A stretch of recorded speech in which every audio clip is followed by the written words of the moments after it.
अस्सलामुअलैकुम, कैसे हैं आप सब? उम्मीद है आप खैरियत से होंगे। अच्छा जी, आज हमारे पास एक और स्टोरी है और हमेशा की तरह हम जो है इस स्टोरी को पढ़ेंगे। इससे जो है इंग्लिश सीखने की कोशिश करेंगे, इसकी वोकेबलरी और जो वर्ड मीनिंग है ये सारा कुछ देखेंगे और किस तरीके से ट्रांसलेट करना है हमने ये भी देखेंगे। रीडिंग भी हम अपनी इम्प्रूव करेंगे।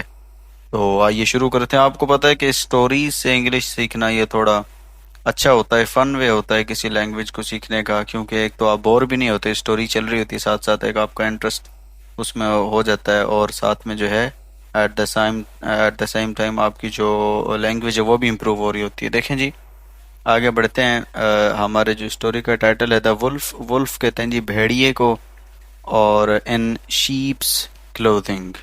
शीप के बाद ये अपोस्ट्रोफी का एस लगा हुआ है, यानी कि हमने आपको पता है कि जो अपोस्ट्रोफी तो उसका का की के इस तरीके का तर्जमा होता है, इसकी ट्रांसलेशन यूँ होती है।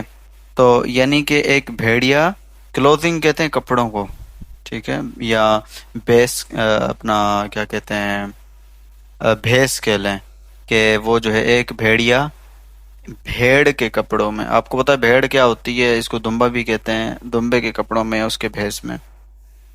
तो क्या होता है जी, आगे बढ़ते हैं। वन डे, एक दिन, वैसे यहाँ पे कॉमा आना चाहिए था। A wolf found a sheep skin. Skin कहते हैं खाल को, शीप स्किन यानी कि दुम्बे की खाल।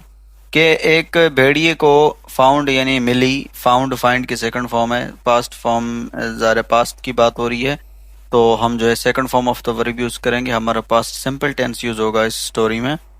कि एक भेड़िए को मिली क्या? एक दुम्बे की खाल, ठीक है, या तो भेड़ की खाल।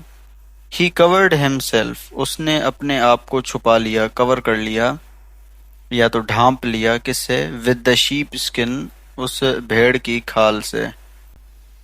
And got into a flock of sheep, यानी कि वो भेड़ों के रेवड़ में चला गया, ठीक है।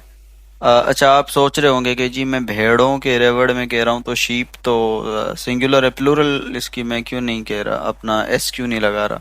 तो देखें, शीप की जो प्लूरल होती है वो भी शीप ही रहती है, ठीक है। तो समटाइम्स ऐसा होता है कि प्लूरल और सिंगुलर सेम रहती है कुछ चीज़ों की। ग्रेजिंग, वो क्या कर रही थी? ग्रेजिंग इन अ फील्ड, यानी कि वो चर रही थी, जो कि भेड़ें चर रही थी। कहाँ पे? जो अपना जमीन में, इन अ फील्ड, एक जमीन में वो चल रही थी। ही थॉट, अब यानी कि वो जो भेड़िया था उसने क्या सोचा? The shepherd will shut the sheep in the pen.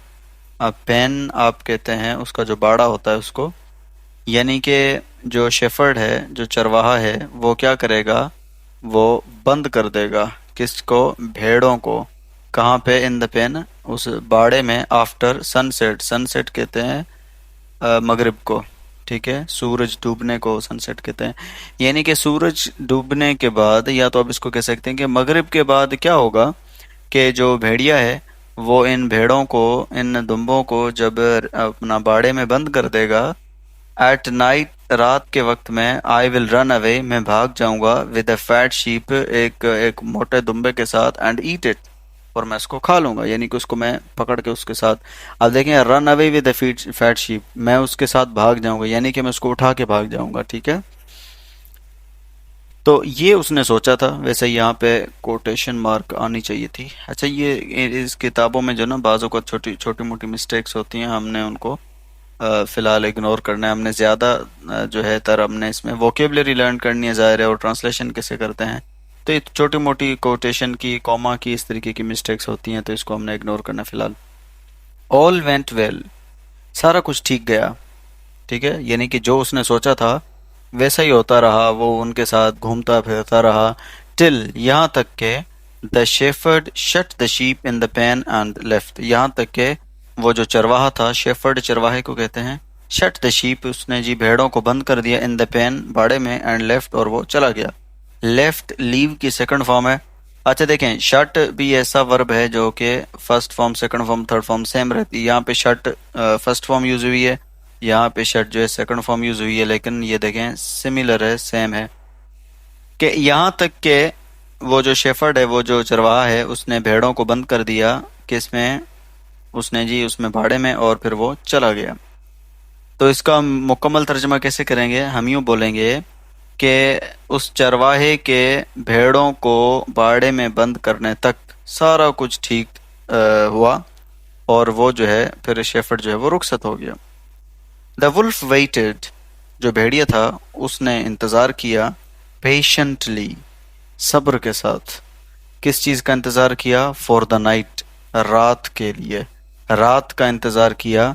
For the night to advance, ताकि जो रात है थोड़ी आगे बढ़े, एडवांस यानी थोड़ी आगे बढ़े, एंड गिरव डार्कर यानी कि मज़ीद थोड़ा अंधेरा हो जाए। कि उसने इंतज़ार किया कि थोड़ी रात गुजर जाए और जब अंधेरा हो जाए तो मैं अपना काम शुरू करूं। बट फिर, देन, उसके बाद, एन अनएक्सपेक्टेड थिंग हैपन। देखिए, अनएक्सपेक्टेड, आप एक्सपेक्टेड कहते हैं मुतवक्के चीज़ को जिसकी आप तवक्को करते हैं, ठीक है। लेकिन अनएक्सपेक्टेड कहते हैं गैर मुतवक्के चीज़ को, यानी कि जिसको आपने एक्सपेक्ट नहीं किया था कि यूं हो जाएगा, यानी कि जिसकी तवक्को ही नहीं थी कि यूं हो जाएगा। कहते हैं जी सारा कुछ तो ठीक गया, वो इंतज़ार कर रहा था भेड़िया बड़ा सब्र के साथ, लेकिन जो है एक गैर मुतवक्के चीज़ हो गई। एक ऐसी चीज़ हो गई कि जो उसके वहमो गुमान में भी नहीं थी। क्या हुआ? One of the servants of the shepherd entered the pen. के वो जो शेफर्ड था, चरवाहा था, उसका एक खादम, उसका एक नौकर दाखिल हुआ बाड़े में, ठीक है। अब क्यों दाखिल हुआ? हिज मास्टर, के उसका जो मालिक था, ज़ाहिर है उसका मालिक कौन था? चरवाहा। हैड सेंट हिम, उसने उसको भेजा था, to bring a fat sheep, ताकि वो ले आए किस चीज़ को? एक मोटी भेड़ को, यानी एक मोटे दुम्बे को ले आए वो। फॉर सपर, सपर किस चीज़ को कहते हैं? सपर कहते हैं जी शाम के खाने को। देखें, एक होता है आपका ब्रेकफास्ट होता है, जो नाश्ता होता है, उसके बाद आप लंच करते हैं, और कुछ लोग जो है सपर करते हैं डिनर से पहले, ठीक है। और सपर करते हैं यानी कि शाम का खाना, और फिर डिनर करते हैं रात में। तो उसने जी कहा था, उसका जो मालिक था, उस नौकर का मालिक यानी कि वो जो भेड़िया था, उसने अपने नौकर को भेजा कि भाई जाओ आप जो है ना वो एक मोटा सा दुम्बा पकड़ के ले आओ, हम शाम का खाना खाते हैं। अच्छा, फिर आगे क्या हुआ? कहते हैं जी as luck would have it. अब ये एक एक्सप्रेशन है जिसका मतलब होता है कि किस्मत की बात है, ठीक है। कि किस्मत की बात ये हुई, क्या हुई? The servant picked up the wolf, के नौकर ने क्या किया कि उस भेड़िए को उठा लिया। अब उसे तो नहीं पता था कि ये अपना दुम्बे की अपना उसने ड्रेस पहनी हुई है और उसके कपड़े पहने हुए हैं उसने, उसकी जो खाल है, dressed in the sheep skin, जो के पहने हुए था किस चीज को? भेड़ की खाल को। उस दुम्बे की खाल जिसने पहनी हुई थी, उसी भाई उसको जो है ना भेड़िए को उठा लिया उस नौकर ने। दैट नाइट, उस रात, the shepherd and his guests, वो जो चरवाहा था और उसके जो मेहमान थे, हैड द वुल्फ, उन्होंने क्या किया? उन्होंने भेड़िए को खाया, फॉर सपर, शाम के खाने में। देखें, हैड जो है, हैव और हैड, ये खाने के मीनिंग में भी इस्तेमाल होते हैं, ठीक है। What would you like to have, हम कहते हैं ना, जब एक, हम तो बहरहाल नहीं कहते, लेकिन जो एक वेटर होता है वो कहते हैं ना, वो would you like to have, कि आप क्या खाना पसंद करेंगे, तो वहाँ पे भी हैव का मीनिंग खाने के माना में आता है, ठीक है जी। देखिए, मोरल ऑफ द स्टोरी क्या है जी? An evil design has an evil end. कि एक जो इविल कहते हैं बुरी चीज़ को, एक जो बुरी चीज़ होती है हमेशा उसका जो इख्तिताम होता है वो भी बुरा ही होता है। आप काम बुरा करें और आप बोलें कि इससे रिजल्ट अच्छा निकले, ऐसा आम तौर पर नहीं होता है। तो उम्मीद है आपने इस स्टोरी से कुछ ना कुछ इंग्लिश सीखी होगी। By the way, that's it for today. Allah हाफिज़।